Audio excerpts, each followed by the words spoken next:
Olá pessoal, eu me chamo Guilherme Zanchetti, eu sou mestrando em Direito na Unicinos, eu pesquiso teoria do direito, filosofia do direito, no grupo de pesquisa coordenado pelo professor Lênin Streck. E com muita alegria eu aceitei o convite do professor Alejandro e do meu amigo Felipe Coronel, orientando do professor, para gravar essa exposição para vocês aqui um pouco sobre a obra do professor Jeremy Waldron.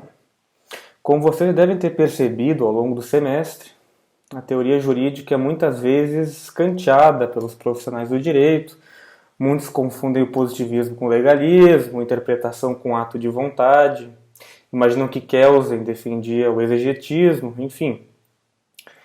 Todos esses problemas vocês já devem ter se dado conta ao longo do semestre, e talvez a pergunta, então, sobre o que é o direito nunca tenha parecido ou sido tão difícil quanto é agora, depois de terem aula sobre tantos pensadores diferentes, esses pensamentos muitas vezes divergentes que há. E então o papel dessa aula aqui, dessa exposição, muito longe de querer pôr um ponto final sobre como o direito se relaciona com a democracia, o que é o direito, de como podemos resolver as desavenças teóricas que encontramos no direito. Muito mais do que isso, na verdade, o interesse é simplesmente uma introdução ao pensamento de Jeremy Waldron, que é um dos mais influentes pensadores na teoria jurídica contemporânea, sem dúvida. E, aliás, aqui nesse primeiro slide, nessa abertura, eu coloquei uma foto do Twitter dele, que eu acho que ficou bem legal aqui para começar a aula. É interessante a gente ver como é o autor, né? Eu gosto, pelo menos. Então, só para ficar registrado, eu agradeço de coração ao professor Alejandro, ao Felipe Coronel, pela oportunidade, uma oportunidade maravilhosa, diga-se de passagem, de trazer aos colegas aqui do direito um pouco do trabalho do Waldron. Formar novos juristas conscientes do que há de melhor na teoria jurídica é fundamental. E falando por experiência minha, assim, eu só fui ouvir falar do Waldron na pós-graduação, no mestrado agora que eu estou cursando. Li alguns livros e adorei, ele realmente escreve muito bem. Mas então, além desse papo inicial aqui, eu queria deixar registrado o meu agradecimento à CAPES pela bolsa de estudos que torna possível o desenvolvimento das minhas pesquisas, que é a condição de possibilidade para que eu possa também estar gravando essa aula. Aqui no primeiro slide eu deixei meu contato, para que algum eventual interessado na matéria consiga me alcançar, sem problema nenhum, ficam bem à vontade para me mandar um e-mail, se tiverem alguma dúvida, quiser alguma recomendação a mais de leitura, porque esse assunto aqui, teoria jurídica, é o que me cativa bastante. Então, bom, de qualquer forma, fiquem tranquilos se quiserem me chamar, não quiserem me chamar para sanar eventuais dúvidas, esclarecimentos, enfim, todas essas questões. E espero que essa apresentação possa ser do proveito de todos. Vamos lá, então. Bom, nesse primeiro slide mais expositivo, eu resolvi colocar um pouquinho sobre o professor Jeremy James Waldron, que atualmente leciona na New York University, mas ele já passou por várias outras, né? Ele já foi professor em Columbia, Oxford, Princeton, Berkeley, né? Grandes universidades americanas, também britânicas, um autor de grande porte. E ele é um autor contemporâneo, ele é uma pessoa que vive até hoje, né? Ele é vivo, com 67 anos, nasceu em 1953. Só uma comparação, então, para vocês terem noção, né? O Dworkin, já devem ter tido aula, ele nasceu em 1931, e o Hart nasceu em 1917.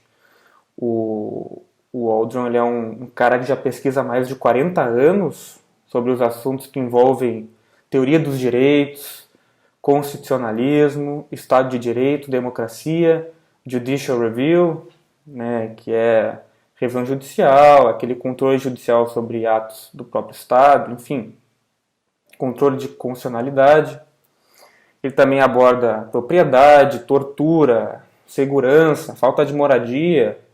Ele é um cara, o professor Waldron, que tem formação em filosofia, para além do direito, E ele, nas suas obras, ele gosta muito de explorar teoria política a partir de caras como Aristóteles, Thomas Hobbes, John Locke, Jeremy Bentham, John Stuart Mill, a Hannah Arendt. Ele invoca bastante, dialoga muito com esses autores.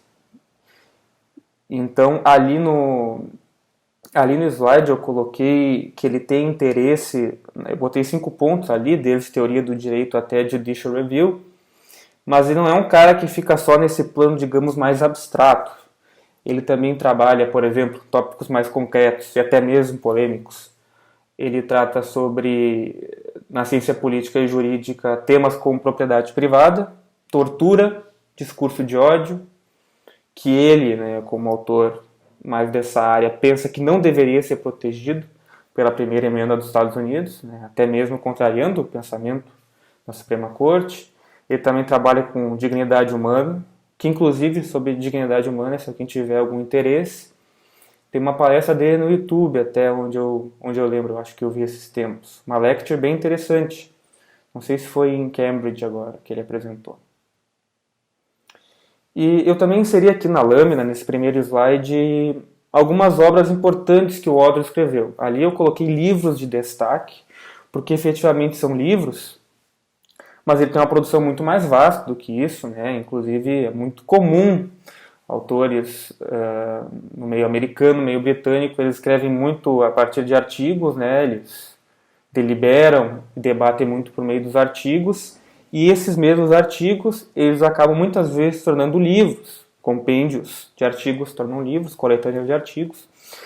Eu coloquei em destaque aqui no slide o Law and Disagreement, que eu acho que não tem tradução para o português, que é Direito e Desacordo, que na verdade é uma coletânea de vários artigos dele, assim como é a Dignidade da Legislação, que eu coloquei ali em segundo, The Dignity of Legislation,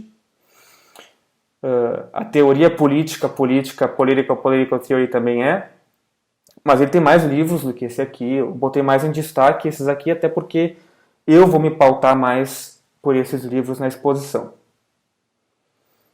E só para, antes de passar para o próximo slide, para já deixar bem claro aqui, embora vá ficar mais evidente ao longo da exposição, que o Waldron ele foi aluno do Ronald Dworkin durante o doutorado dele em Oxford.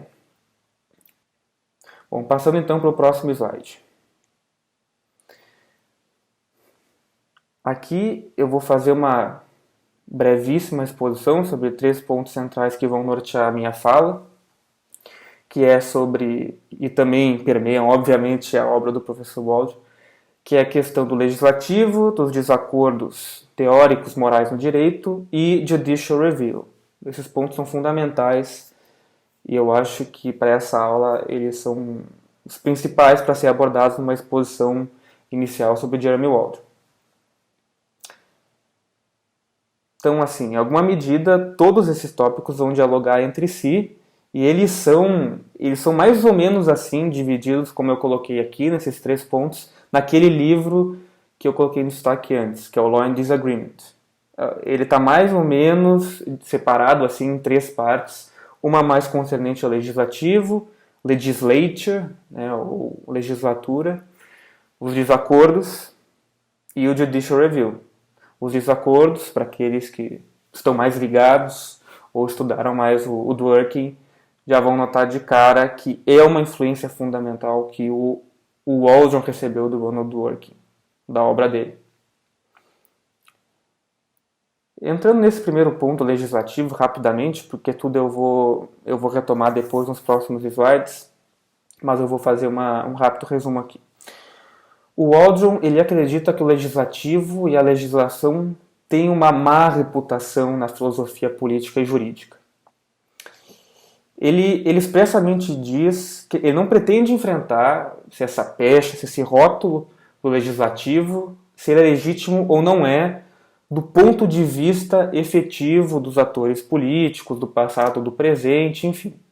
Porque o que importa para ele é que nós nunca desenvolvemos uma teoria normativa da legislação que pudesse servir como base para a crítica de tais atitudes. E para ele deixa isso muito evidente, como eu falei, principalmente nessa primeira parte do Law and Disagreement, que o nosso silêncio ele é eloquente. Na teoria do direito moderna, não há nada sobre legislaturas, legislativo ou legislação nem remotamente comparável à discussão sobre a tomada de decisão judicial. Ele mesmo diz que parece que ninguém encontrou necessidade de uma teoria ou um tipo ideal para a legislação como o modelo do juiz Hércules de Dworkin. E ele fala então que nós observamos o campo legislativo, e isso parece que é bem claro para nós aqui também no Brasil, embora ele seja da tradição do common law, nós observamos o campo da produção legislativa como uma espécie de um antro de sombras negociatas obscuras para garantir a credibilidade da ideia do Judicial Review. Claro, se a gente então focaliza a teoria jurídica na decisão judicial, o Judicial Review é bem mais fácil de justificá-lo do ponto de vista de uma teoria como essa. Uma teoria que coloque o centro da discussão na decisão judicial. Então, assim, para ele, da leitura da teoria jurídica moderna, nós desenvolvemos uma visão idealizada da decisão judicial. E aí enquadramos, então, nós a cotejamos com uma visão totalmente desonrosa da legislação.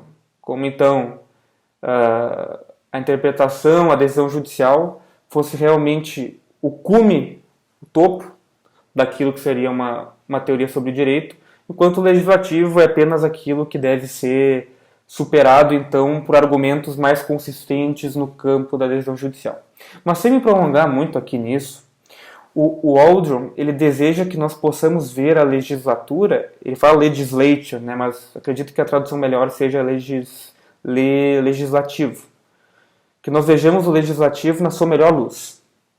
Utilizando aqui aquela expressão do Dworkin, né, quando ele aplica na interpretação e busca a melhor interpretação possível. Ou seja, como seria desenvolver uma imagem otimista do legislativo que correspondesse em sua normatividade, então, talvez até mesmo em sua ingenuidade, mas certamente em sua qualidade de aspiração ao que deve ser alguma coisa, a imagem dos tribunais, que é o fórum de princípio de que fala Dworkin. E aqui já começa a ficar clara a influência do seu professor do doutorado. Tal qual, então, essa imagem, tal qual apresentamos nos momentos mais elevados de nossa jurisprudência constitucional. Então, o Waldron, ele não quer que nós vejamos o legislativo como algo horrível, que não produz nada bom, e nós peguemos isso e comparemos com uma visão idealizada do judiciário. Porque para ele essa comparação não é justa. Não é assim que funciona. O judiciário também decide coisas de um modo muito errado, o legislativo também, nós sabemos disso, mas a comparação deve ser das duas coisas na sua melhor forma possível. Ele tenta, então, como eu coloquei ali, tentar conceber uma visão mais otimista do legislativo, para além dessa teoria que é bem clássica, a teoria que vocês devem estar vendo ao longo do semestre, que focaliza-se muito mais na ideia de um judiciário mais forte e que garante a democracia. Então, aqui cabe lembrar que o Waldron, claro, ele fala a partir da tradição anglo-saxônica, bastante afeita ao common law, no qual nós sabemos que historicamente lida menos, até hoje, embora menos, com leis escritas do que a nossa própria tradição romano-germânica. Mas, de qualquer modo, eu espero deixar isso mais claro ao fim da exposição. Eu acho que a obra dele tem muito a falar para nós aqui também, mesmo que no Civil Law. Então, assim, um segundo ponto que eu coloquei, que é sobre os desacordos teóricos, desacordos morais. Desacordos teóricos é uma expressão do Ronald Dworkin, né? Só para lembrar aqui, talvez, se vocês não estão lembrados. Mas então, como estudioso da política, o Waldron ele tem uma preocupação em enriquecer a teoria do direito com os recursos da teoria política. Para ele, há muito a teoria jurídica, ela deixou de lado a legislação, como eu estava falando antes. E é nessa linha que ele trabalha para que se possa recuperar e realçar maneiras de pensar a legislação como um modo mais digno de governança e como uma fonte respeitável do direito. Até aí o nome A Dignidade da Legislação, um livro que está no slide anterior. Então o Waldron diz assim: nós somos muitas pessoas, nós somos diferentes, nós discordamos sobre a justiça, sobre o bem, sobre o certo.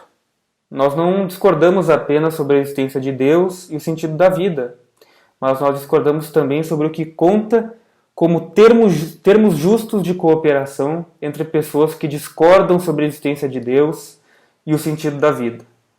Então, nós discordamos sobre o que nós devemos uns aos outros, quanto a tolerância, respeito, cooperação, ajuda mútua.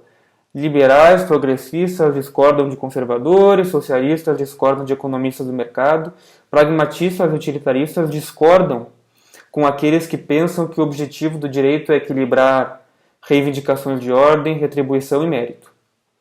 Ou seja, nós discordamos, exatamente como ele falou, sobre todas as coisas, e nós não entramos nem em consenso, nem sabemos como é o melhor jeito de resolver esses desacordos. E isso é uma coisa que existe em todas as sociedades. E o Waldron, ele tem plena consciência do campo filosófico e político sobre teorias da justiça. Existem muitos autores diferentes, perspectivas diversas. O problema em que ele se concentra é que muito se tem dito sobre no que a justiça consiste. O que é a justiça, né? E ele cita um dos caras mais famosos, John Rawls, com o qual o Dworkin trabalha também, que é um cara que tem uma teoria normativa. Ele tenta propor ali aqueles dois princípios, enfim, na teoria da justiça, sobre como nós deveríamos entender a justiça. Mas o Waldron diz que, em vez disso, a gente deveria se voltar para a significância dos desacordos sobre a justiça em si. Então, para ficar mais claro isso, é mais ou menos assim. Não importa quantas teorias sobre a justiça a gente cria, que a gente divulga, que a gente debata, o grande ponto do Waldron é que diferentes pessoas na sociedade, com ideias diferentes e até mesmo opostas de justiça, elas existem e continuarão a existir. Independentemente de quantas teorias a gente faz, as divergências elas são inatas ao mundo que nós vivemos enquanto sociedade. No entanto, mesmo com tantas divergências, nós tomamos decisões enquanto sociedade. Nós estabelecemos instituições para resolver divergências, as quais inclusive têm o poder de cobrar lealdade, mesmo quando pareça alguém que obedecer à autoridade seja uma traição moral. A pessoa pode não gostar da lei, totalmente contra aquilo, mas ela deve obedecer. Claro, tudo isso é muito relevante. E o próprio Waldron diz que o propósito do direito é permitir que a gente haja diante de tantos desacordos. Nós precisamos agir. Não podemos ficar eternamente na dúvida do que fazer. Mas, e isso deve ficar bem claro, esses desacordos, eles constituem um papel fundamental no que o Waldron quer propor. E claro, isso é uma grande relação com realçar o poder legislativo. Mas isso vai ficar mais claro em seguida. Quanto a esse terceiro ponto, o Judicial Review, que eu acredito seja o ponto que o Waldron ele é mais conhecido por abordar, vocês devem ter visto, por exemplo, que no Dworkin, acho que o Felipe até mesmo que gravou essa exposição, a busca pela resposta correta, ela se dá muito a partir de argumentos de princípio, que seriam mais bem explorados pelas cortes, como o Waldron já alertava.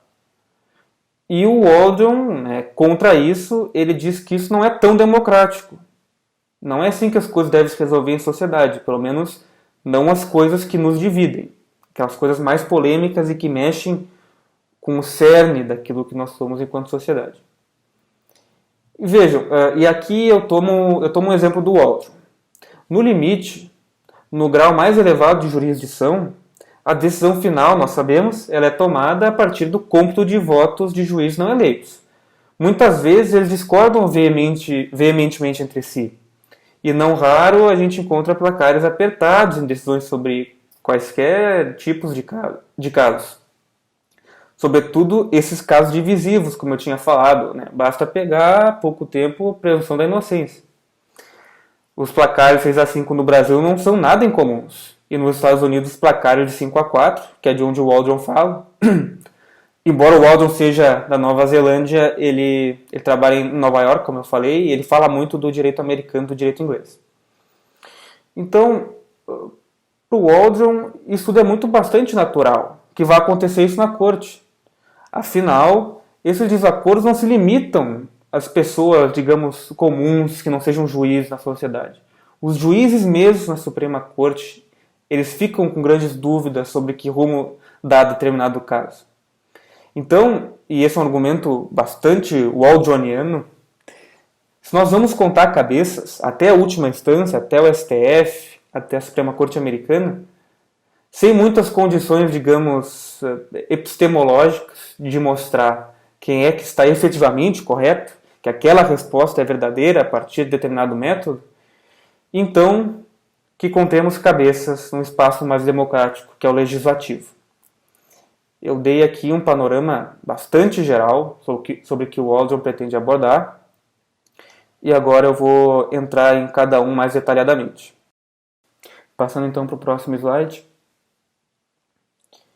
Eu coloquei aqui o legislativo no centro do problema, exatamente por tudo aquilo que eu estava falando, porque efetivamente o Waldron tenta recuperar essa dignidade do legislativo perante o judiciário.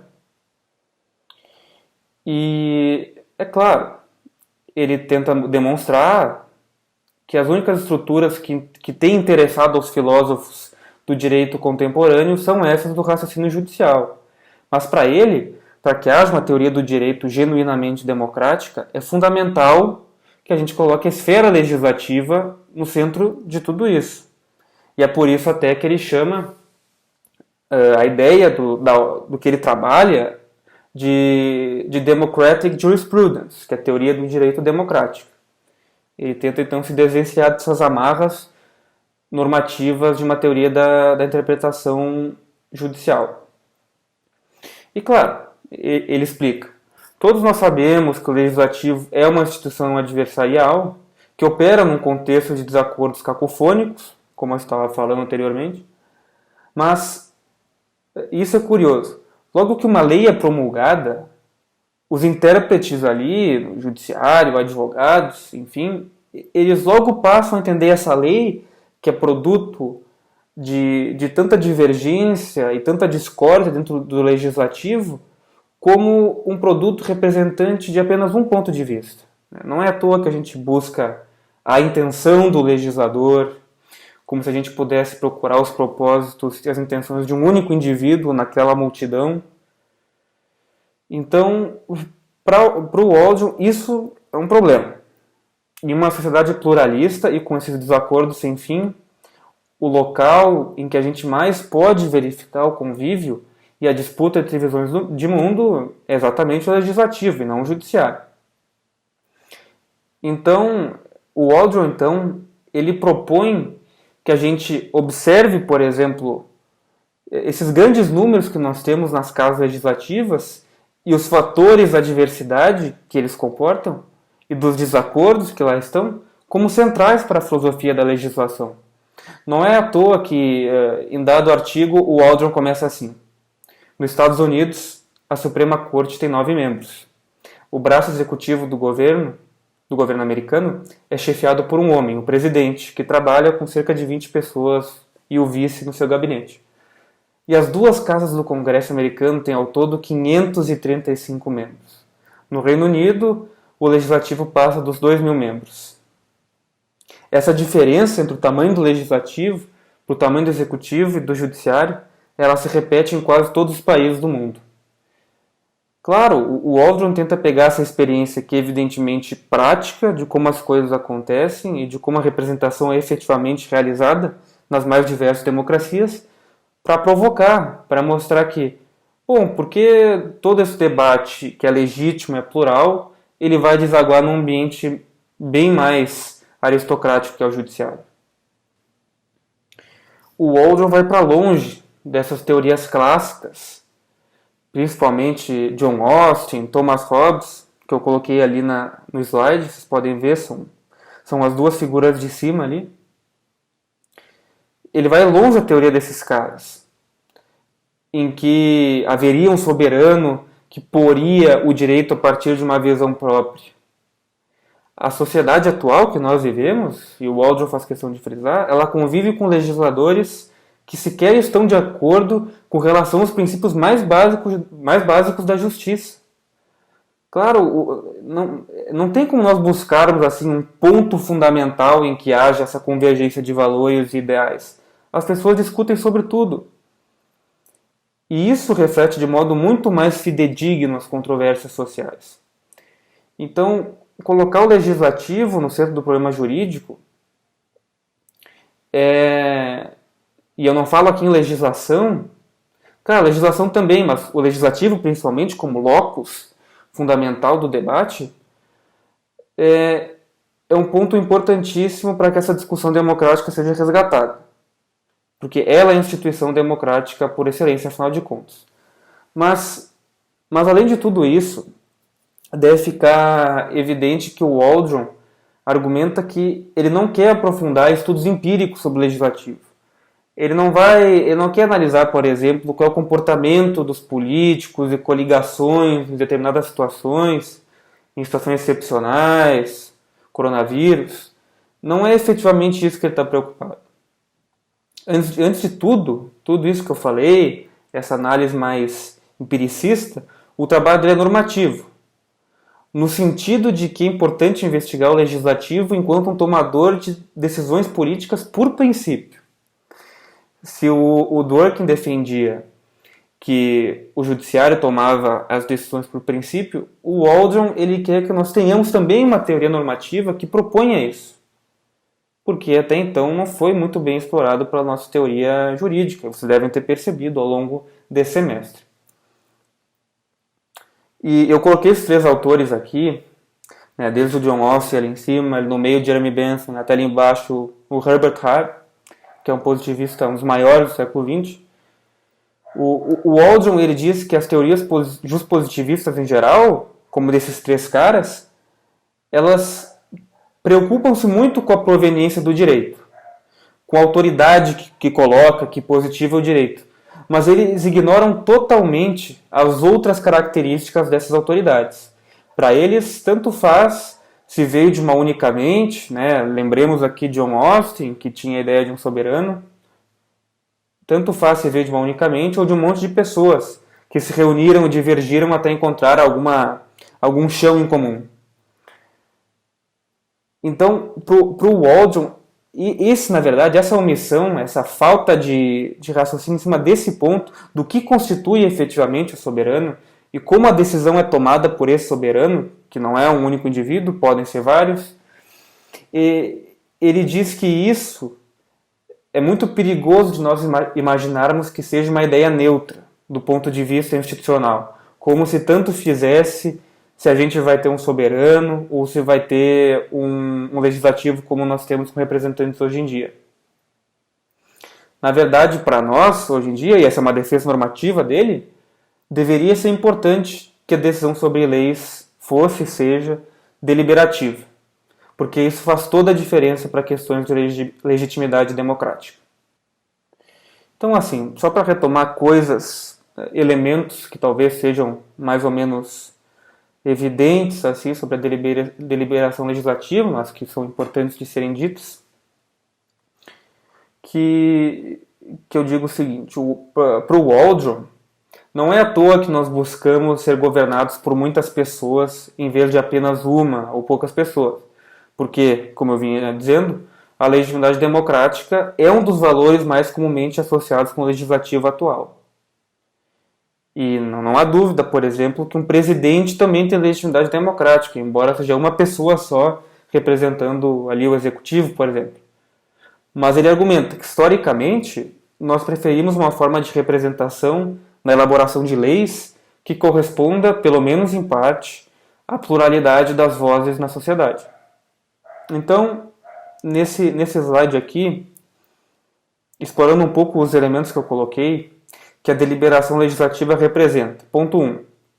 A contribuição de um grande número de pessoas. Claro, os debates com muitas pessoas, eles colocam uma ampla diversidade na mesa, com diferentes perspectivas para contemplar os diversos pontos, e isso viabiliza a tomada de decisões melhores do que uma única pessoa tomaria por si mesma, em uma espécie de reunião de conhecimentos. E o Waldron explora muito isso na teoria dele. ele invoca bastante esse conhecimento da multidão, e ele explora vários autores clássicos que abordam isso, como Aristóteles. E ele combate, por exemplo, ideias de caras como John Stuart Mill, que já disseram uma vez que a homogeneidade seria melhor para uma discussão mais ordenada, por exemplo. O Waldron relembra que é melhor não assumirmos nenhuma premissa como essa, uma ideia de homogeneidade ou uma discussão centralizada por um único grupo, uma única pessoa, para viabilizar a formação do legislativo. Esperar, né, obviamente, que a nossa realidade, que é tão plural, corresponda a uma noção passível de ser concentrada a uma visão num único grupo, por exemplo, é uma ingenuidade ou até mesmo maldade. Esse é o ponto que o Waldron, então, elabora. No ponto 2, a coexistência de desacordos sociais, é aquilo que eu já vinha falando antes, claro, né? Eu sempre retomo esse ponto, que ele vai ser fundamental para compreender a próxima parte da exposição, que o Waldron ele critica que abstrair essa pluralidade, os desacordos, como características desses processos legislativos, processos decisórios, por meio dos quais a lei é produzida, seja algo positivo.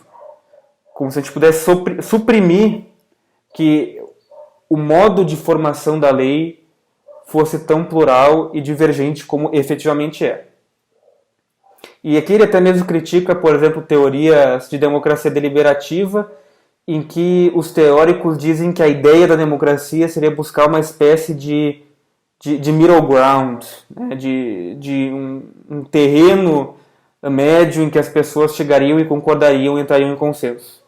Na verdade, para o Waldron, nós temos muito mais que prestigiar a existência de desacordos sociais, que é isso que, na verdade, impulsiona muito mais o desenvolvimento e a alteração do ordenamento jurídico do que propriamente a busca por algo que fosse comum a todos.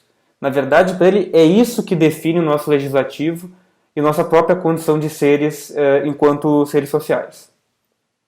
Então, ele aborda os desacordos não para botar um ponto final, mas, na verdade, para colocar ele na mesa e para mostrar que é essa coexistência, efetivamente, que é primordial para o debate público.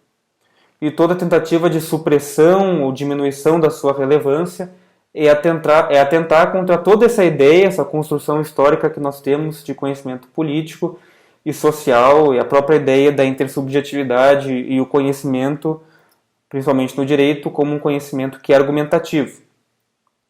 E esse terceiro ponto, que é a ação em conjunto mesmo diante de desavenças, o Waldron diz expressamente o seguinte: uma lei ela merece respeito por causa da conquista que ela representa nas condições da política.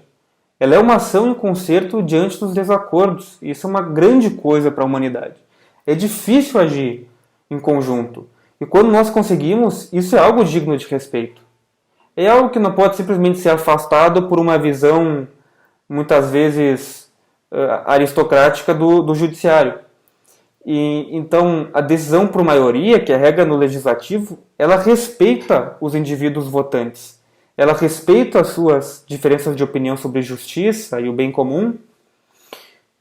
E nenhuma opinião, como ele fala, nenhuma opinião sincera, ela é diminuída por causa da importância do consenso. A pessoa não deve ceder. Ela pode até o fim ter aquele ponto. Ela pode discordar veementemente até o fim, claro. Na votação, se ela perder, ela vai ter que obedecer àquela lei que foi construída, que foi concebida. Mas ela não precisa ceder a uma narrativa, a uma ideia de que ela tinha que atingir o conhecimento em comum com os outros.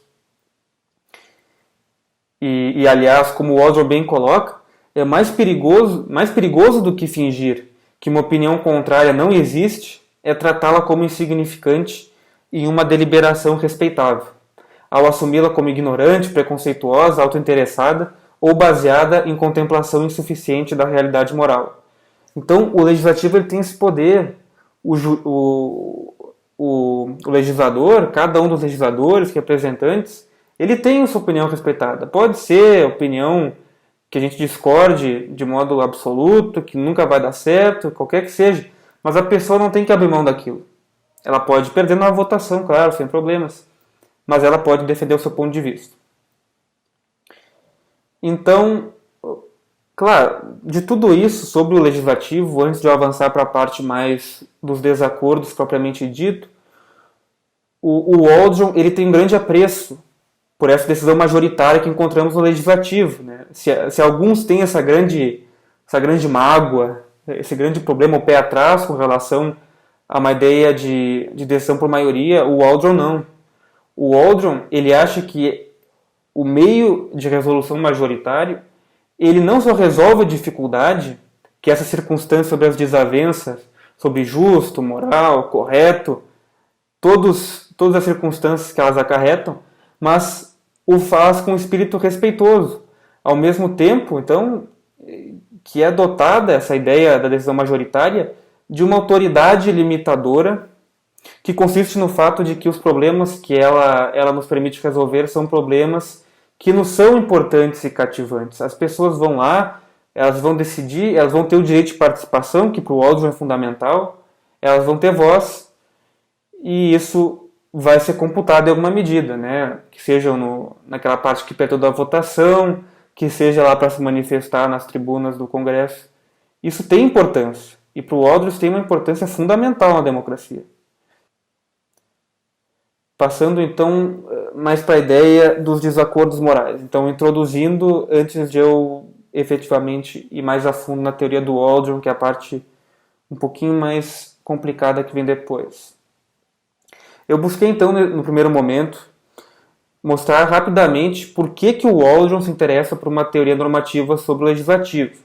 Claro, apresentei linhas muito gerais. Não quero também ficar numa exposição gigantesca aqui, mas essa exposição toda eu gostaria de aprofundar a partir desse grande ponto dos desacordos. Desacordos teóricos, como chama o Ronald Dworkin, desacordos morais, enfim, um ponto que é fundamental, que passa tanto pela teoria do Dworkin, e aqui eu acho que é importante ter um pouquinho de base sobre o Dworkin para compreender bem depois as críticas que vêm ao final, e essa parte do Waldron. O pano de fundo, então, assim, de toda a discussão do Waldron em torno da legitimidade democrática, ela se concentra efetivamente nesses desacordos morais, como eu vinha dizendo, esses desacordos que existem naturalmente na sociedade. A questão aqui, eu chamei de moral só para ficar mais claro, caso alguém tenha dúvida, não importa se esses desacordos são políticos, sociais, econômicos, a ideia é de uma moralidade que está subjacente a tudo isso, né? Tanto o elemento político, social, econômico.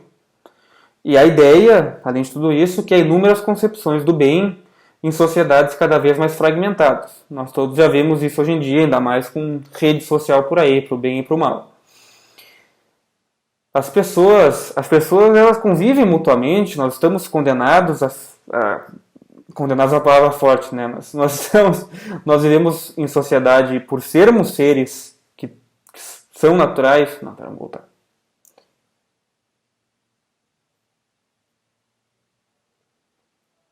Então, passando aqui para a parte dos desacordos morais, o que eu tentei mostrar em primeiro momento, rapidamente, foi por que o Waldron se preocupa com uma teoria normativa sobre o legislativo. Ali eu tentei esboçar a ideia de que a teoria tradicional sobre o direito ela se volta muito mais para a decisão judicial, que seria aquela que teria um debate mais profícuo, um debate mais por princípio, como diz o Dworkin. Claro, eu apresentei isso em linhas muito gerais. E para aprofundar, eu acredito que é importante pensar primeiro sobre esses desacordos, que eu abordava um pouco atrás. São desacordos morais, eu coloquei ali desacordos teóricos, como o Dworkin chama, e aliás, né, é um ponto de contato entre os autores fundamental. Mas então espero que fique claro por que ele centra tanto a ideia no legislativo. Não importa, e aqui eu quero que fique bem claro, para não haver alguma confusão terminológica, não importa se esses desacordos que vocês imaginem como exemplo, que seja, uma discussão sobre aborto, uma discussão sobre lei da ficha limpa, não importa se tem um caráter político, um caráter social, econômico, todos esses desacordos têm uma moralidade envolvida, que seja manifestada a partir do caráter político, social ou econômico, mas a moralidade está ali, de modo subjacente. E nós sabemos, né, por experiência própria, que há inúmeras concepções do bem, do que seja o bem, do certo, do justo, em sociedades cada vez mais fragmentadas. Então, assim, nesse meio todo em que as pessoas, com todas as suas diferenças, devem de algum modo agir e cooperar, e que nós estamos, digamos, de um modo quase grosseiro, condenados a conviver mutuamente, nós precisamos de alguma coisa que solucione o conflito. Porque, afinal, e o Waldron, como ele defende essa ampla participação democrática, para o Waldron é natural e é legítimo que liberais vão discordar, por exemplo, sei lá, socialistas, conservadores divirjam dos progressistas, mas é por isso tudo, em razão disso tudo, por haver essa possibilidade de existir essa discussão, que são necessárias instituições políticas dotadas de autoridade para dispor sobre as questões que nos dividem. Então, a importância do direito aqui, como sabemos, né, por experiência, é exatamente regular os nossos comportamentos e desacordos. Se a coexistência pacífica ela demanda uma instância como essa, que é o direito, nós precisamos enfrentar, então, outras questões que surgem a partir dessa premissa. Por exemplo, em que medida as instituições estão, de fato, autorizadas a interferir justamente na nossa autonomia? Como o direito deve lidar com a resolução desses desacordos? Há limites para a atuação judicial. Quais são esses limites? Todos esses problemas partem da simples constatação, que a maioria das pessoas deve compartilhar, que o direito ele é um instrumento que deve servir para regular práticas sociais, comportamentos e desacordos. Nós já começamos a divergir logo na sequência. Como o direito deve fazer isso? Tudo bem, concedemos então que ele faz isso, mas como que ele deve fazer isso? Essa é a grande pauta. Eu já falei que o Waldron ele foi aluno do Dworkin, Ronald Dworkin, e ele mesmo se diz profundamente influenciado pela obra dworkiniana acerca dos desacordos teóricos no direito. Claro, o Dworkin, que vocês devem ter visto na aula do Philippe Coronel, por exemplo, ele tinha plena ciência dos desacordos legítimos que coexistem na sociedade. E é exatamente por isso que ele elabora a sua teoria em busca da melhor concepção, da melhor interpretação sobre o direito. Por exemplo, assim, só para deixar claro, nenhuma lei penal encerra os nossos desacordos sobre o sistema penal. Eles se estendem, eles se espraiam e ocorrem também quando a gente discute o sentido autêntico da norma, a melhor interpretação do seu significado. A lei não é posta e pronto, acabaram as discussões. Na verdade, há muita discussão que passa a acontecer exatamente a partir da lei. E o Dworkin sabia disso, é evidência. E o Waldron concorda. Mas além disso, ele também concorda com o Dworkin sobre a ideia de que o raciocínio jurídico, e aqui vocês devem lembrar um pouquinho, que o raciocínio jurídico ele é uma mistura que se difere consideravelmente tanto de um raciocínio puramente moral, quanto de um raciocínio puramente voltado a uma mera textualidade, a uma mera juridicidade ali do texto legal. Mas antes de passar a como isso é mais bem desenvolvido, aqui eu só queria lembrar para vocês que a tese do Dworkin sobre a interpretação é baseada principalmente na ideia de que os juízes, sobretudo naquilo que ele chama de hard cases, os casos difíceis, eles não estão desvinculados para agir com discricionariedade. Se o Hart, o Kelsen, eles não se importavam tanto com esse problema, aliás, o Kelsen não se importava nada, né? Com a ideia da discricionariedade, deixando meio que tudo no colo do juiz, o Dworkin diz que não tem de haver a resposta certa, né? Para os casos, mesmo os casos difíceis. E é muito por isso que parte para ele uma teoria jurídica da ideia de princípios de moralidade política e de respeito às decisões políticas e jurídicas precedentes. E para o Dworkin, os argumentos de princípio que devem ser utilizados pelas cortes decorrem de uma exigência das noções de justiça que se adequem a essa moralidade institucionalizada. Então é por isso que um raciocínio judicial ele não vai simplesmente tomar um texto de lei e dali tirar tudo. Nós sabemos que isso é impossível. A interpretação ela vai se basear numa prática que exige também o conhecimento daquele contexto, de como as coisas funcionam naquele ordenamento, não a partir de um simples artigo de lei. E o Dworkin coloca essa moralidade institucional no centro do debate. E claro, que fique bem claro, é dessa moralidade que eu estou falando, essa moralidade institucionalizada pelo direito, e não sobre subjetivismos, voluntarismos, como se o julgador pudesse colocar nas suas decisões aquelas impressões subjetivas ou interesse pessoal por detrás, não é isso. Então, tanto para o Waldron, para o Dworkin, tem que ficar bem claro, o direito e essa moralidade política eles não estão separados. Vocês devem ter visto isso melhor na aula do Felipe, como eu falei, mas só para relembrar rapidinho.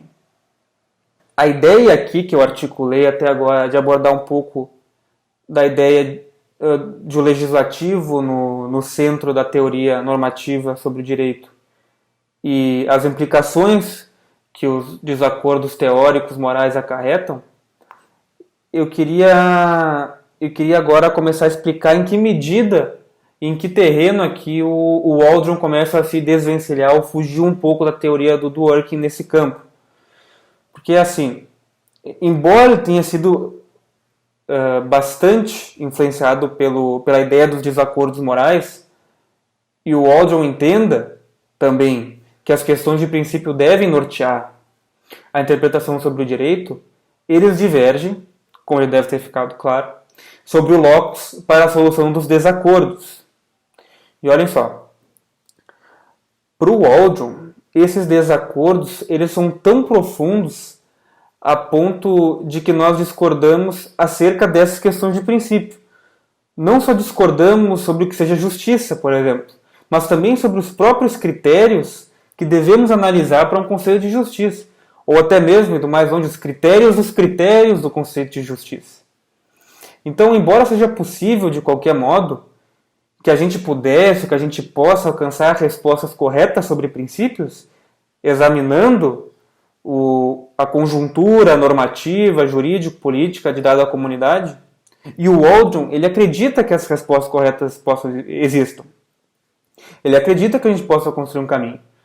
Mas o que ele defende é que essa possibilidade de respostas corretas não tem nem deve ter consequências na política.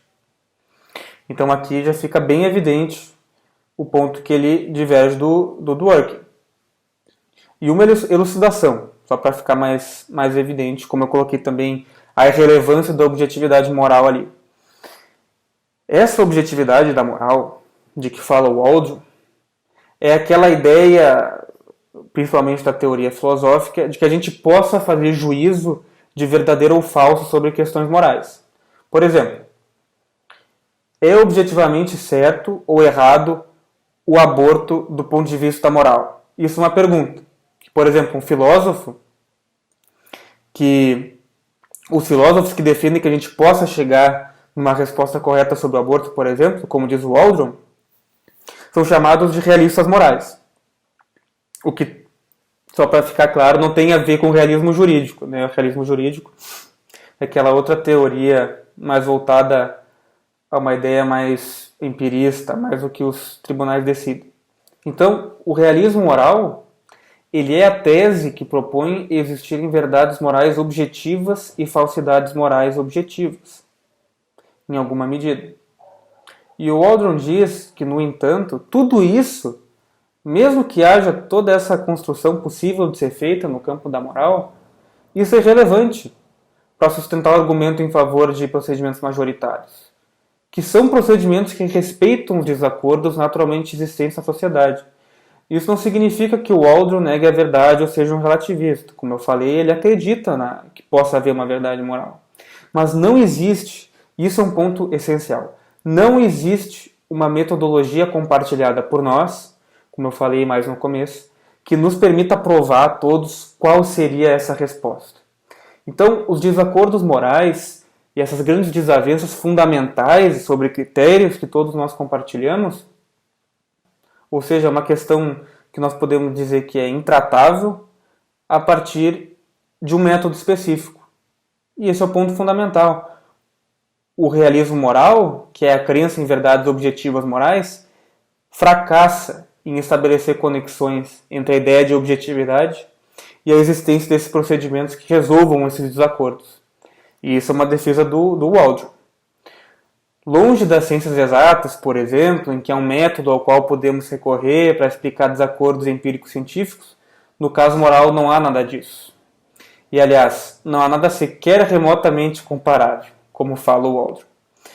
Então, muito embora o Waldron ele concorde com Dworkin com relação ao caráter essencialmente argumentativo da prática jurídica, que é compartilhando com as críticas interpretativistas ao positivismo, né? Lembrando que o Dworkin vem muito nessa ideia de combater o positivismo, ele até seleciona aquela vertente do positivismo hartiano.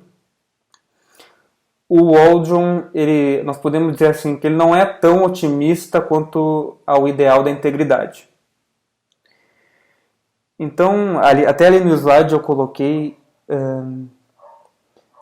aquela citação do Waldron que é bem relevante, né? Afinal, como exatamente devemos verificar a veracidade ou a falsidade de um juízo moral? O que esse processo de verificação envolve? Quais procedimentos? Qual metodologia? Nunca nos é dito. Essa é uma grande questão que ele coloca, e realmente, né, nós não temos... Nós podemos dizer de vários modos que a realidade moral, a verdade moral para esse caso é X, mas aí quando chega no campo de demonstração, nada nós temos. Então, também por isso, razão disso, que o Waldron vai criticar o juiz Hércules, aquele juiz dworkiniano que conseguiria decidir de modo superior, que conseguiria ter mais conhecimento jurídico também sobre a sociedade, a conjuntura e ideias de princípio. O Waldron critica veementemente o Hércules, porque diz que esse processo decisório dele é demasiadamente difícil. Essas exigências da integridade, naquele sentido em que cada juiz deveria considerar a gama completa de analogias possíveis entre o caso que ele está decidindo e outros casos que podem ser decididos pelas cortes, isso tudo acaba por estabelecer uma série de questões cuja resolução torna-se praticamente impossível. Não é à toa, e o Waldron coloca isso, né, que o Dworkin nomeou seu juiz hipotético de Hércules, que é um semideus.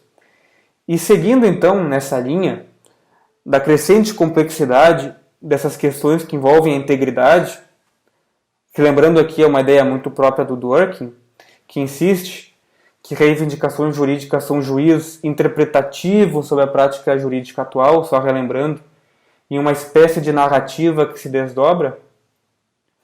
Então, é muito possível, e o Waldron argumenta isso, que dois juízes igualmente responsáveis e de boa-fé cheguem a resultados diferentes. E o Waldron ele estabelece o seguinte exemplo. Imagina esses dois juízes, o Hércules e a Heráclea. Heráclea seria a versão feminina do Hércules. Né? Hércules é um juiz liberal e a Heráclea é uma juíza conservadora.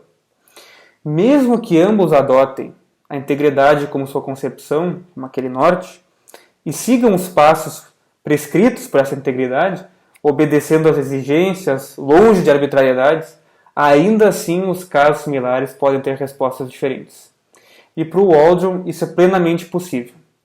Sem nenhum desmerecimento aqui do trabalho do Dworkin. Ele gostava muito do trabalho do Dworkin. Inclusive escreveu artigos, né, em homenagem, quando o Dworkin também faleceu, enfim. E ele diz, afinal, mesmo os juízes dworkinianos consideram seus princípios próprios de moralidade e justiça. É claro que aqui são incluídos apenas aqueles princípios que eles acreditem de boa fé, fazerem parte de uma interpretação geral coerente da cultura jurídica e política da comunidade. Mas ainda assim são princípios próprios, que eles acreditam fazer parte da melhor interpretação possível. Claro, quando o juiz vai interpretar, por mais que ele seja o Hércules ou Heráclea, ele sempre é dotado em alguma medida, daquilo que ele é enquanto pessoa. Isso é indissociável.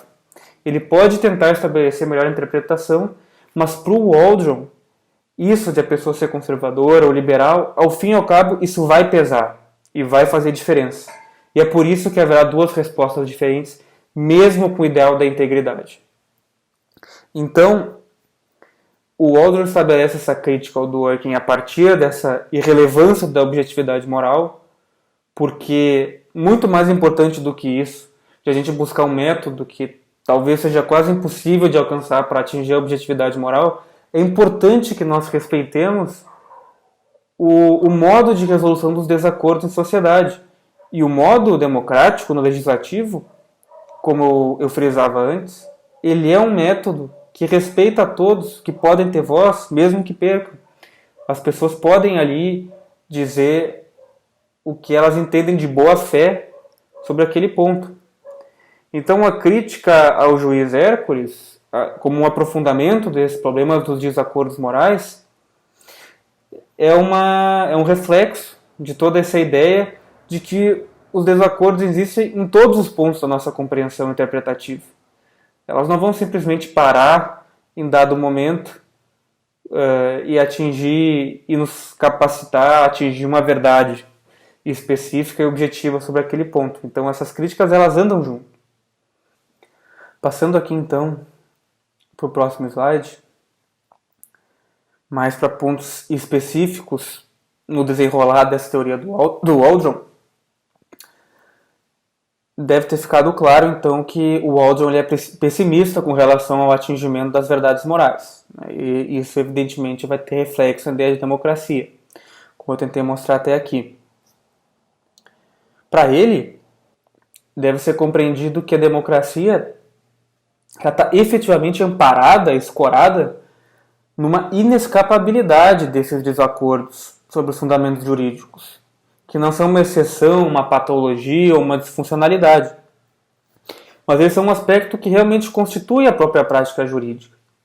Nós temos tudo isso, nós temos a democracia, outros sistemas, porque é necessário resolver desacordos.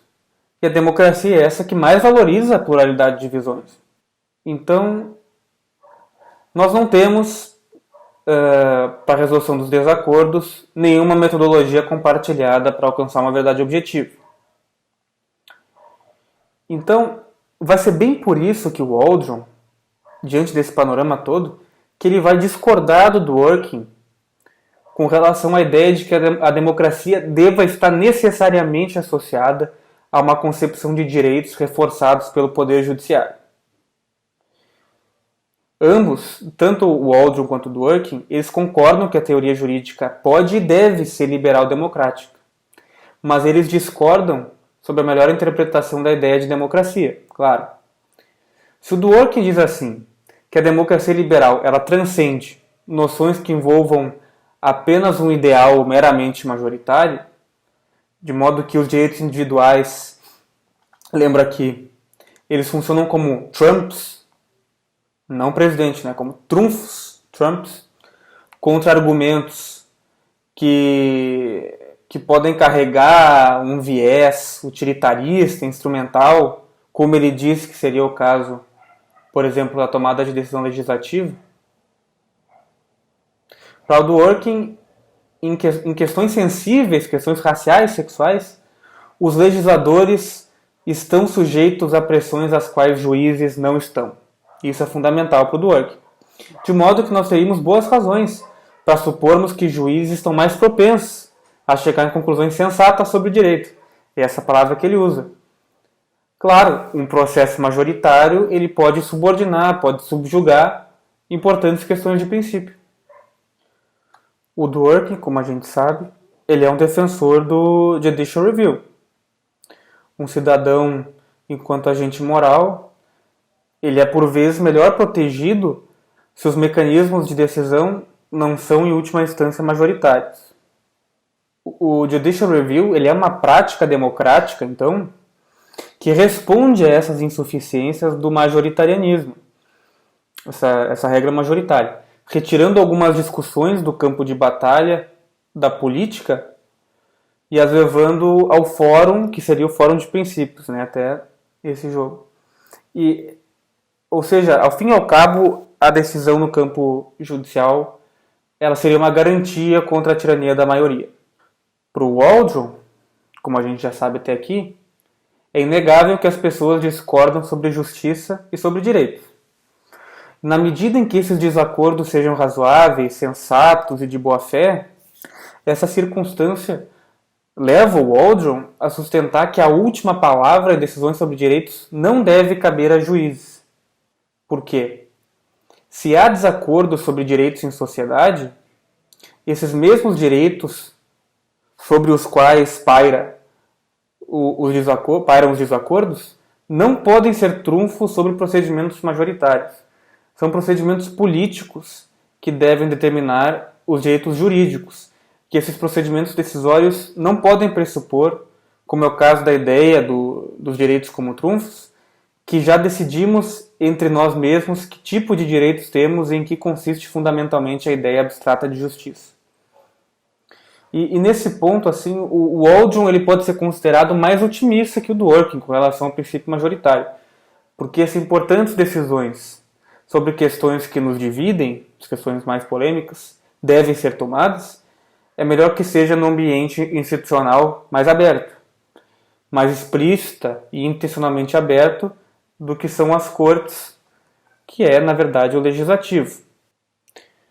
O Waldron, então, ele concorda com o Dworkin que a natureza do raciocínio judicial não é puramente moral, mas também não é puramente jurídico, como eu vinha falando antes. O raciocínio jurídico ele é uma mistura entre os dois. O Dworkin defende que esse é o melhor tipo de raciocínio, mas o Waldron diz que, e aqui eu tiro uma frase dele, a racionalidade jurídica envolverá sempre questões de respeito a textos, precedentes, institutos e questões de interpretação. É como se nos perdêssemos, desviássemos o foco para questões de menor importância, diante do núcleo, do cerne de tópicos, digamos, como aborto, discurso de ódio, tortura contra terroristas. Então, em certas questões fundamentais de direitos, haveria boas razões para preferirmos o raciocínio puramente moral, ainda que de menor qualidade, dos legisladores. E é claro, né, o Waldron ele não é um cético, ou ele nega direitos, mas ele tenta mostrar que a defesa do legislativo, como instância de resolução dos desacordos, dá ênfase ao mais valioso direito individual em uma sociedade que então discorda entre si, que é o direito de participação. Como eu já havia anunciado previamente, eu coloquei ali na lâmina que o direito de participação, então, ele está efetivamente no centro de uma teoria democrática. E ali eu coloquei uma citação bastante interessante do Waldron, rebatendo evidentemente o Dworkin, que ele diz assim: nós não podemos jogar trunfos quando discordamos com relação aos naipes das cartas. Vejam que é exatamente esse o ponto de dizer que os direitos não podem servir então como trunfos, como eu falo do Dworkin, é aceitar que no fundo nós vamos discordar mesmo sobre todo tipo de questões até o fim. Não existe simplesmente nós vamos encontrar um terreno aqui então que as pessoas podem partir daqui e sempre vão concordar, um terreno comum. Não. As questões são mais difíceis, mais complexas em sociedade. Esse tipo de coisa não acontece. As pessoas, quando pensam em justiça, igualdade, liberdade, elas não têm algo específico, algo comum que elas estão comungando, e é isso que o Waldron ele exemplifica por meio do naipe das cartas, de modo que quando a gente vai falar de justiça, de liberdade, de igualdade, nós sequer começamos com os mesmos naipes, para podermos chegar então, ao fim e ao cabo, a alguma decisão que fosse comum. É de se notar o seguinte, que o Dworkin ele deslocava o centro desse poder decisório para as cortes, porque, e aqui é uma conclusão que chegou ao Waldron, claro, mas nós podemos também extrair nossas conclusões, que ele enxerga a atividade legislativa, o Dworkin, como um centro de interesses espúrios, negociatas, trocas de favor. E para o Waldron, esse tipo de argumento, ele compara uma imagem cínica do processo legislativo com uma imagem idealizada das cortes. É um argumento, então, que não coloca o legislativo sob sua melhor luz. Nós podemos sempre ver as cortes como algo incrível, que decide de modo principiológico e que está acima do legislativo. Mas, como já tinha adiantado bem no começo, o Waldron acha que isso não é o mais adequado. Porque nós também devemos compreender o legislativo, enquanto uma das instituições fundamentais para o direito, naquilo que de melhor ela pode oferecer. Pode ser verdade que o legislativo já cometeu muitas injustiças, mas também é verdade que o judiciário também já cometeu muitas injustiças. E se o judiciário já fez muitas coisas boas, ou que as pessoas julgam como boas, o legislativo também já o fez. Então, para o Waldron, assim, é claro que ele vai reconhecer que a prática do judicial review, controle judicial, revisão judicial, ele garantiu decisões que reforçavam esse compromisso social com os direitos individuais. Por outro lado, ele diz assim, que é essa a única coisa boa que se tem a dizer sobre a revisão judicial da legislação.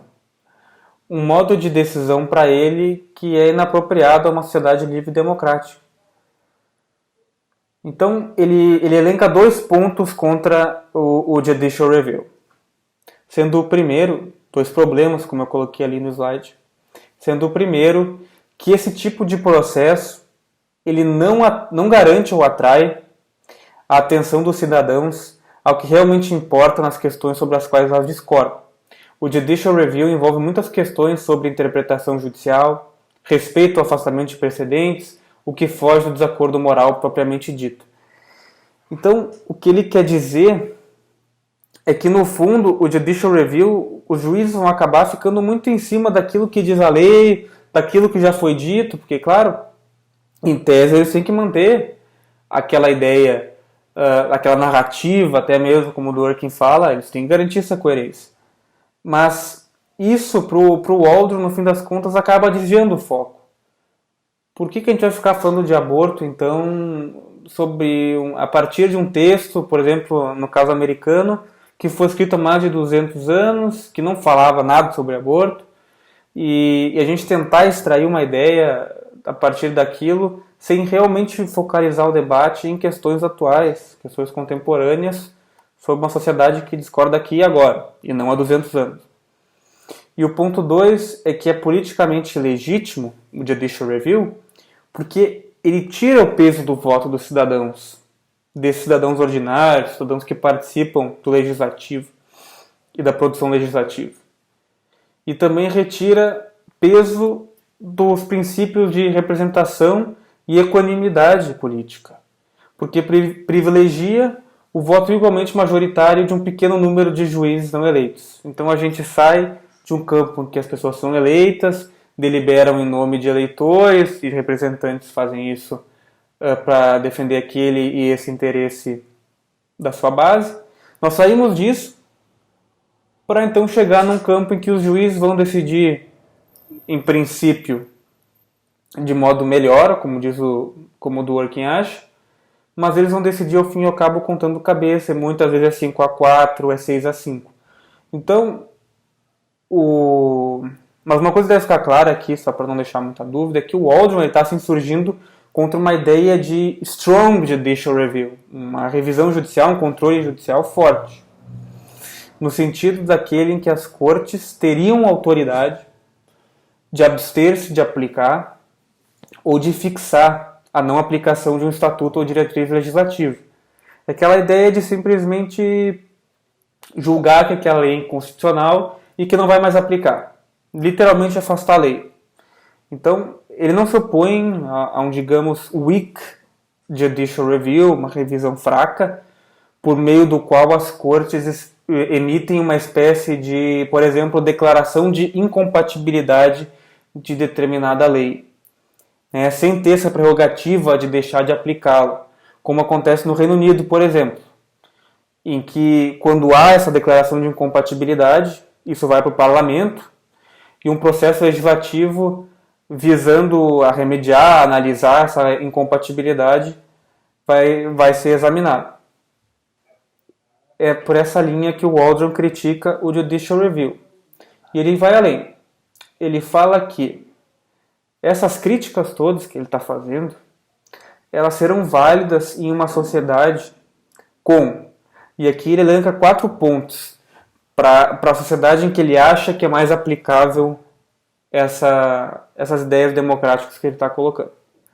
Que a sociedade ela deve ter instituições democráticas aceitavelmente sólidas, incluindo um legislativo representativo e eleito por um processo de sufrágio adulto universal.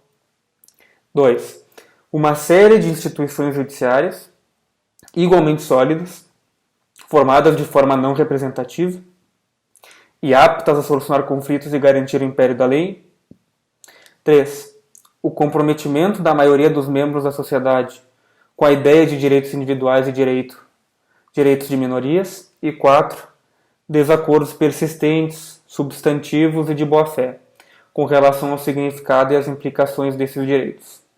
É claro, ele estabelece todas essas críticas de como uma sociedade deveria se comportar com relação à revisão judicial, de como ele não deveria acontecer no seu sentido mais forte, mas ele também diz que isso vai se ajustar melhor a uma sociedade que é democrática, a uma sociedade que tem instituições democráticas sólidas, com órgãos de julgamento, com comprometimento da maioria, com o diálogo e com esses desacordos persistentes. Eles podem haver, claro, vão haver, como é a base da teoria do Waldron, mas que as pessoas debatam de boa fé e que estejam dispostas, então, a se engajar nessa discussão. Eu queria trazer um exemplo aqui, no seguinte sentido. Discutir, então, questões como o aborto pode ser muito melhor se os princípios subjacentes ao aborto, ser positivo ou negativo, se eles sejam abordados diretamente, sem que seja necessário aquilo que eu estava falando antes, aquele meio que se ater ao exercício de caligrafia constitucional, como fala o Waldron, sem que se precise discutir a interpretação de um documento de mais de 200 anos.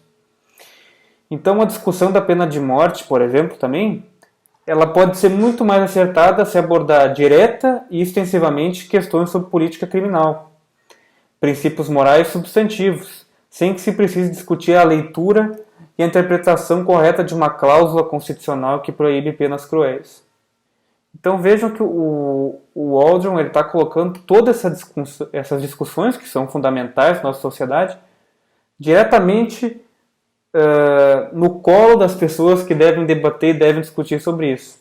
E não passar a um juiz que deve, muito mais do que analisar a questão moral que está por trás, se ater a um texto jurídico, tentar buscar o sentido da lei, espírito da lei, como fala uma vez. Então, ele diz que seria melhor, e daí o normativo da tese dele, que isso ficasse no poder das pessoas comuns e representantes eleitos. Até aqui fica, né, a partir desses exemplos que eu tracei aqui rapidamente, uma crítica clara ao constitucionalismo tradicional, que é aquela ideia, né, de amarras à deliberação, algo que está fora do debate, mas eu não vou entrar nesse assunto, mas o Waldron, ele é um autor que tem uma visão bastante própria nesse tópico, desses problemas que as limitações do constitucionalismo acarretam. Até fica aqui uma dica que eu coloquei lá no segundo slide, que é aquele livro dele do Political Theory, que é a teoria política. Ele aborda esse tópico dentre outros áreas também. Passando para o próximo slide, e aqui já vou encaminhando para o final, o positivismo normativo. Aqui, esse é um tema um pouco talvez mais específico, né? menos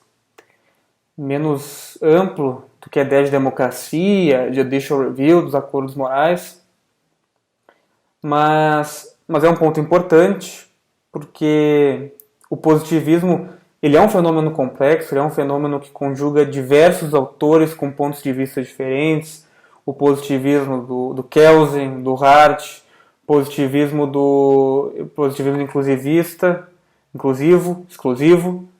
Então, são várias vertentes diferentes, o Waldron está bem ciente de todas essas, e ele toma partido disso que ele chama de positivismo normativo, embora não fique muito claro que ele realmente se filia a um positivismo normativo, porque ele gosta muito mais do nome Democratic Jurisprudence, teoria do direito democrático, do que simplesmente se taxar o rótulo de positivista.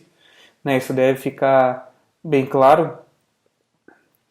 Mas, de qualquer modo, é importante compreender como isso está estruturado dentro da teoria dele. Como eu falei, é geralmente associado ao Waldron essa ideia de positivismo normativo, que tem a ver com um artigo que ele publicou numa coletânea de textos que eram sobre o Hart. E aqui vale uma dica, não é normativista, normativo, porque o normativista ele é muito associado com Kelsen, a ideia do direito centrado na norma. Normativo não tem a ver com isso. Na verdade, normativo no Waldron tem a ver, em grande medida, com a tese de que o Waldron ele não quer apenas descrever um fenômeno jurídico, a partir das teses tipicamente positivistas, que vocês devem ter visto ao longo do semestre, mas ele quer efetivamente prescrever, em maior ou menor grau, que o direito seja estruturado a partir de uma ideia baseada na tese das fontes sociais, que é aquela tese que o Dworkin chama de pedigree, e na tese da separabilidade conceitual entre direito e moral. São duas teses fundamentais do positivismo. Pelo menos são assim consideradas em grande parte dos autores. O positivismo normativo, que o Waldron também chama de ético, mas ele prefere normativo, ele é relacionado com padrões normativos que dizem respeito à avaliação de instituições. Mas o que isso quer dizer? O Waldron, ele diz assim, o positivismo é geralmente tido como uma teoria puramente conceitual. E com isso ele quer dizer conceitual no sentido de que o que importa é efetivamente descrever o que o direito é. O positivista ele vai tentar tomar essa posição mais descritiva, a partir do seu objeto de análise, que é o direito, sem que isso signifique qualquer comprometimento, qualquer juízo normativo sobre o que o direito deveria ser. E vejam aqui aquela clássica separação, que todo mundo já ouviu falar, entre ser e dever ser, repristinando aquela questão. Mas, para o Waldron, na verdade, mais do que isso, é importante, é bom, ou até talvez indispensável, que haja separabilidade entre direito e moral. A separabilidade, então, entre o juízo jurídico e o juízo moral, ela deve ser encorajada e valorizada. Ou seja, já está prescrevendo como o direito deve ser. Então, para explicar bem aqui onde que o Waldron se encontra no meio de toda a tradição juspositivista, para não deixar vocês perdidos, eu queria rapidamente lembrar uma coisa para vocês, que provavelmente já viram isso. O Herbert Hart, aquele que eu coloquei uma foto anteriormente, sobretudo ali no pós-fácil do conceito de direito, quando ele está respondendo a alguns pontos que o Dworkin levantou, ele admite que a regra de reconhecimento, que é aquela regra que fundamenta o sistema jurídico no Hart, que essa regra ela pode eventualmente incluir critérios morais. Ou seja, alguns sistemas jurídicos podem estar assentados sobre questões de moralidade. E isso deveria estar previsto na regra de reconhecimento. Isso quer dizer, então, que o direito ele não necessariamente implica moralidade. A regra de reconhecimento ela não precisaria estabelecer critérios morais, mas pode incluir esses critérios eventualmente. E é por isso que o Hart é denominado por soft positivist, um positivista que ele é moderado, ele é inclusivo, positivo. Enfim, o ponto do Waldron aqui é que, mesmo que possa haver essa possibilidade do direito aceitar critérios morais na regra de reconhecimento, a regra de reconhecimento que são aquelas práticas compartilhadas pelos oficiais do sistema no reconhecimento do que é o direito. Então, mesmo que se possa haver critérios morais na regra de reconhecimento, é melhor que a gente prescreva, de um ponto de vista normativo, uma tese forte da separabilidade. O que eu quero dizer com isso? Pode estar bem confuso tudo isso que eu estou falando. Mas, na verdade, ao fim e ao cabo é o seguinte. O Waldron, ele aceita que, descritivamente, um sistema jurídico ele pode estar sustentado em critérios também de moralidade. Mas ele prescreve, ele diz que o direito deve ser, ele prescreve uma concepção que chamamos de exclusivista, defendendo que separemos juízos morais de juízos jurídicos. Assim, de um ponto de vista mais prático, só para entender, para o Waldron, portanto, toda decisão judicial que vá ser contaminada por juízos morais é uma desvantagem moral. E lembrando aqui, então, aquilo que talvez seja o cerne de todo esse debate que eu trago aqui, que são os desacordos teóricos. Para o Waldron, esses desacordos, de novo, eles não são uma patologia, mas são um aspecto constitutivo da prática jurídica, do direito. E nisso ele foi, inclusive, muito influenciado pelo Dworkin. E essa profunda influência, como ele mesmo diz, que é o argumento do aguilhão semântico do Dworkin, significa que os sistemas jurídicos eles não podem ser apenas compreendidos a partir da existência e do reconhecimento de regras, mas também a partir da argumentação das cortes, por exemplo. Esses desacordos envolvem o próprio conceito de direito.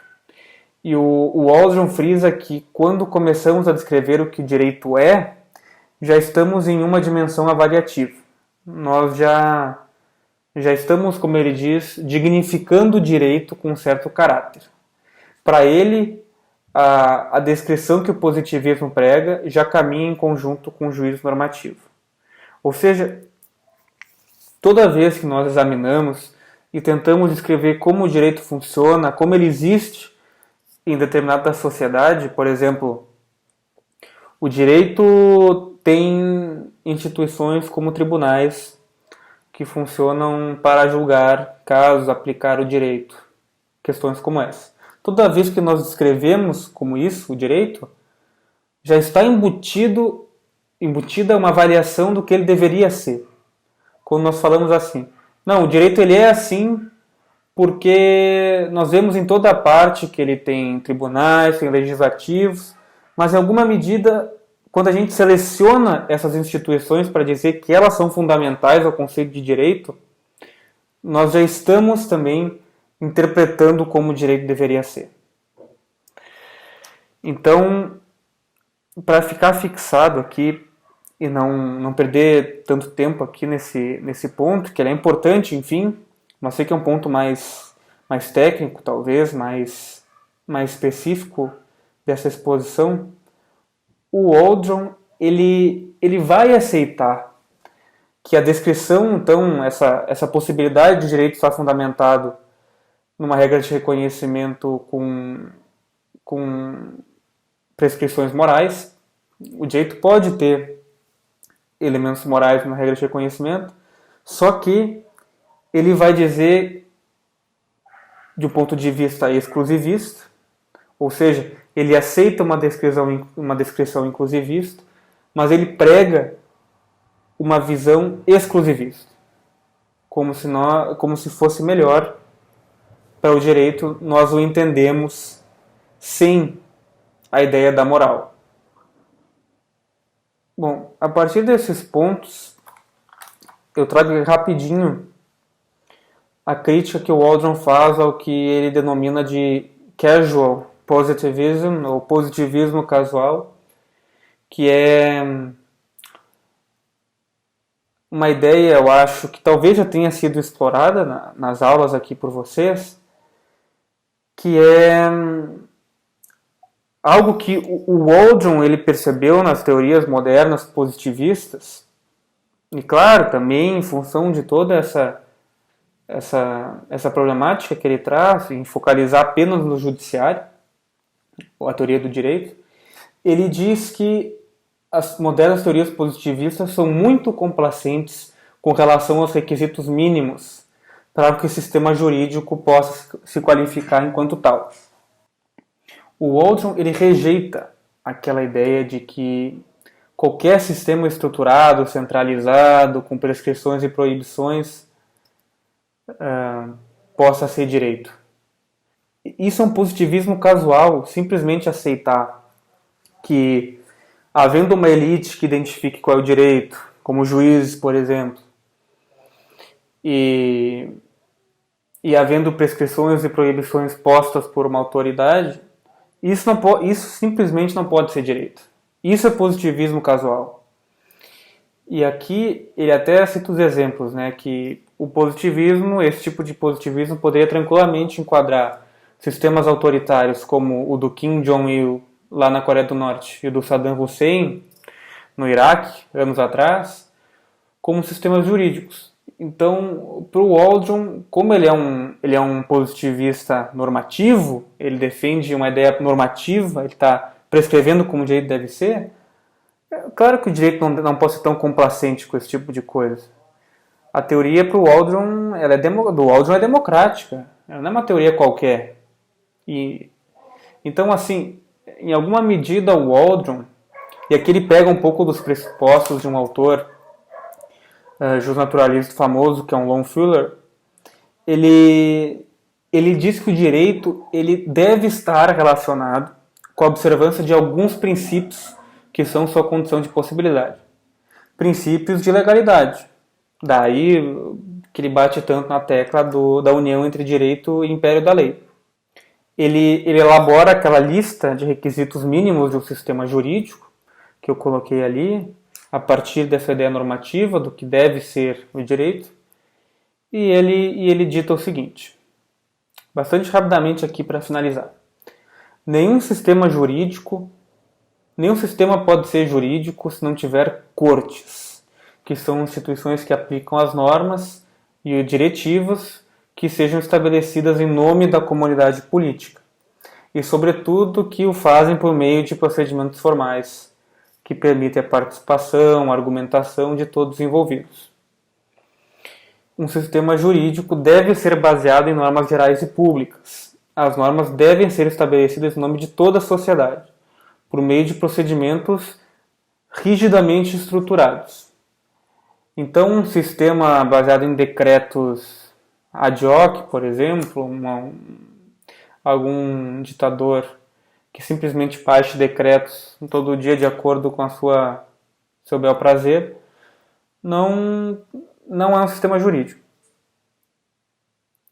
O sistema jurídico deve ser dotado de positividade, que é a ideia de que haja direito positivo, direito produzido pela atividade humana, o que exige, então, além de cortes, processos legislativos, e o direito pode ser criado ou modificado pela ação humana, e deve ser desenvolvido, sobretudo, a partir de processos legislativos legítimos. A orientação ao bem comum. O sistema jurídico, para ser jurídico, ele deve pressupor padrões em nome e de preocupação de toda a comunidade política. E notem que com isso não quero dizer uma ideia substantiva. O Waldron não fala de uma ideia substantiva de orientação ao bem comum, mas, digamos, uma aspiração de todo o sistema. O direito não precisa ser necessariamente justo, mas ele deve ao menos tentar sê-lo. E sistematicidade.